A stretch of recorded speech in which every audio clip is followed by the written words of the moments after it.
So, welcome back folks to another episode. So, if you are seeing this, it's part 2. The customer has decided that they're going to put a gearbox in it and a clutch.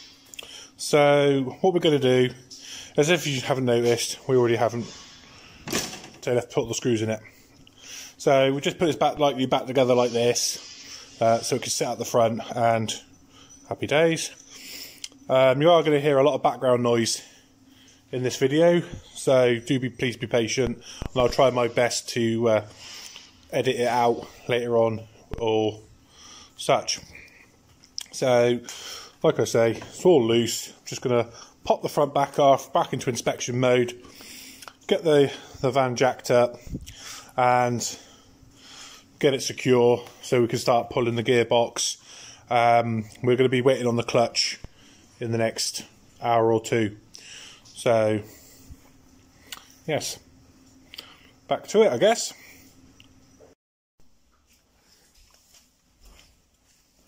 So what we're going to do, we're just going to pop. That's what you do, and then it's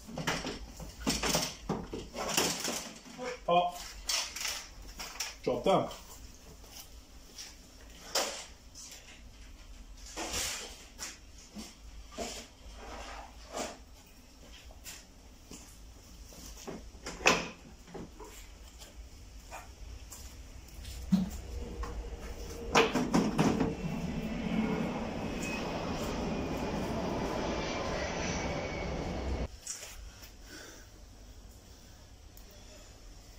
It always busts out about here, has a little split on this elbow. So if you have a boost leak or a hissing sound, go straight for this one, and this one goes from the turbo to the intercooler. Okay? So, I'm going to chuck that in the boot.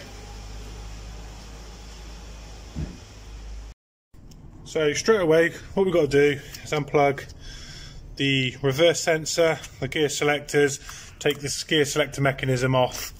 So straight it that way. See? Push the clip in each end like that, and it releases these two tabs. So that's that. Get some more light in here, and we'll get the selectors removed. And so now we've got some more light on the subject, we're going to go ahead and we're going to pull these little tabs up, and that will relieve the back of the selector cables. And then what we're going to do, I found, is to put a spanner perfectly snug down behind there, and then just pop them off. So this one comes up this way. So let me see if I can get you in there a bit more snug. So this one goes that way. So the best thing to do, I found, was to put a spanner down the back of there and just pop it across. Same with this one, spanner underneath, like so, and pop it up. The spanner doesn't break the little clips that are in there. So once we've done that, I'll get back and I'll show you. See if I can get you a video of it for you, of how I do things.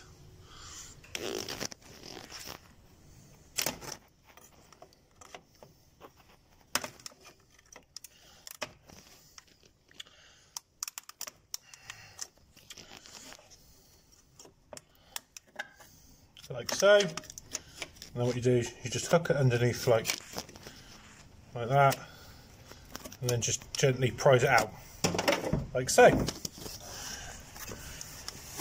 and then voila. Right, so this one is your left and right. What you're going to do is turn them slightly over, and that's a little black button.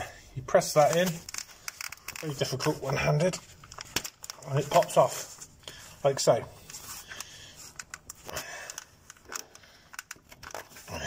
So let me get them up for you. See? It's a little black button, you press that in, and give it a little tug. And then you just pull that back, put it through the cable, and you just set it up out your way. And then this one, 22mm spanner, coming underneath.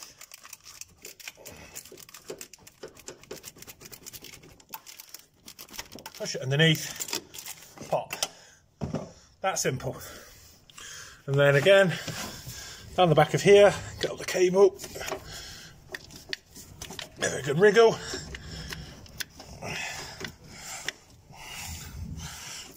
And pull it out. And set that to the side. That's your gear selectors done. Now, what we're going to do is we're just going to disconnect here, or don't disconnect it here just yet. If you can, undisconnect it here. If not, then disconnect it here. Because what can happen is you can break the little plastic clip. So, and this is like a T-piece that goes inside the gearbox, which takes forever to order. I don't think the clutch kit we've got has this in it, this T-piece. So, but we'll show you a bit later on. But anyway, let's get back to it.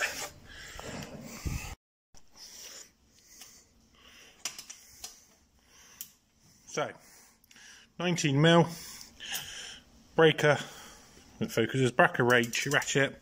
We're just going to undo the wheels, this wheel nut. So 5 on there, 19mm. Now we're not touching that centre hub nut for nothing.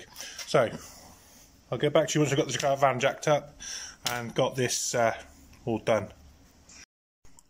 So what we're going to do is we're going to undo these two 21mm just here and here, and then that's going to allow this hub to tip back, but not before we've taken this cowling out, which is these few Torxes under here and under here, and a 13 up here, a 13 under there, and all that good stuff. And what we're going to do is we're going to come in and remove, I think it's 10 or 13mm, there's 3 of them around the drive shaft. Now that you've got to be careful with, because that can crack, rip and all sorts very easily, and they can be a real pain in the butt. So we'll show you in a minute. So once you pull the inner wheel arch out, it's going to look like this. I'm going to have to replace the earth strap because that's broke off.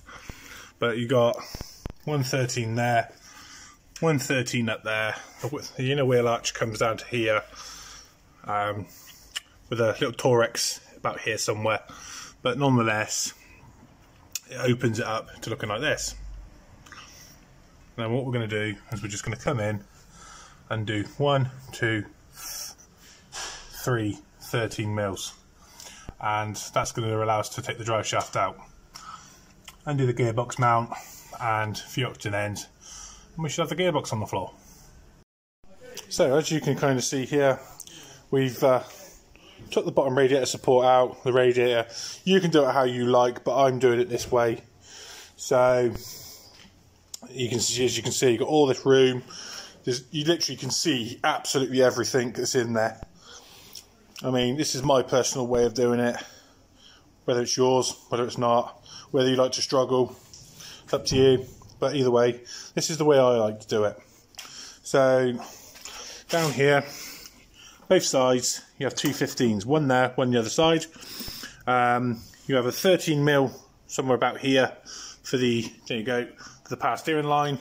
The other end just hooks over through there onto the bottom radiator support. And then you're left with a massive amount of room. You ain't struggling, it makes the job easy. So, yeah. So, if I bring you right down here, look, now you can actually see all the bolts.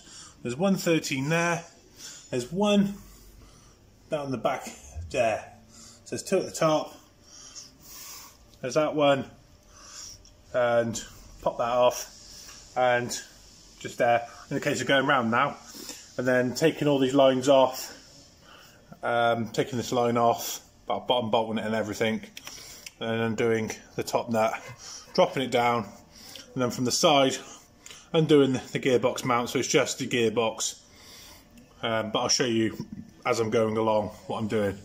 So you get an idea. Right folks, so as you can see, we've finally got the gearbox off and the clutch, and I have to say, what an absolute pig.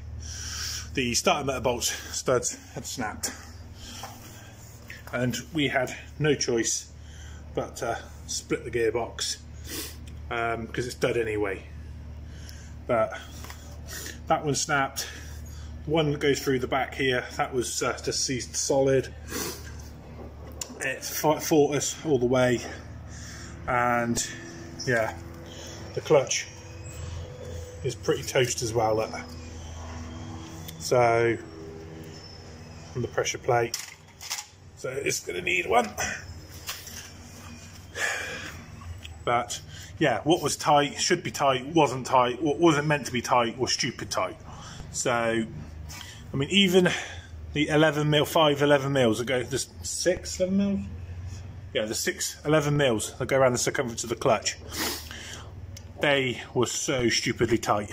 It was unbelievable. Near enough every nut and bolt I've got to replace. This has been an absolute pig. So, now we're on the return leg of putting it back together.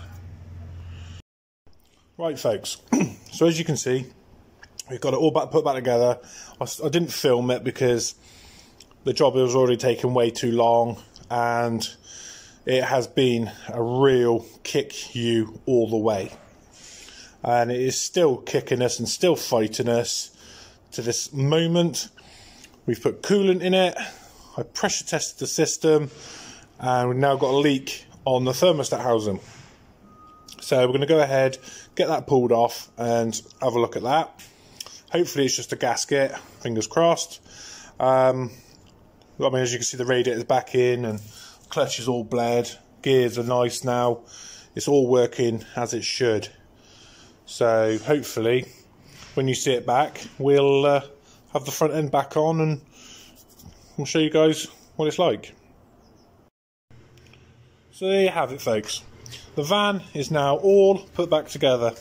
We've done a basic service, changed the antifreeze because the antifreeze wasn't strong enough and it was the wrong one. We've put a fuel filter, oil and everything in it, and done a basic slight service on it, because a common fault with these vans is these leak. Now I'm going to suggest to the customer that we get a new airbox, because this one, the water builds up in the scuttling here and comes down behind the scuttling. It all leaks down here on top of the airbox. It fills the airbox up with water. And you get in the van, you're driving down the road, you get on a bit of a main road, you start to put your foot down and it gulps the water in through the intercooler pipe, and bye-bye engine. And this one has that exact problem. So we are going to have to notify the customer and everything else. But we've bled the clutch and we've still got a problem with the clutch on it. Now, I think the person who owns it has got in such a temper, they'd literally put the clutch pedal through the firewall. They've either broke this return spring or they've broken the master on the pedal. So to kill two birds with one stone, I might see if we can just change the clutch box, the clutch pedal assembly. I just don't know what more to do and to suggest. We've got the clutch pedal is still right on the floor, and yeah, so this is kind of going to be it for a part 2 on this, until I know kind of more of what we're going to be doing. I just don't know what more to say here, other than I suppose that's it. And if this is the sort of stuff that you like, please like, share and subscribe to the channel, because as I've seen that 90% of you aren't subscribed to the channel. So go ahead, hit that subscribe button. It's absolutely free. There's weird and wonderful things that are coming on to the channel. We might even be getting back to Damien in the next video, because I've put the engine harness back on it. So thank you for watching.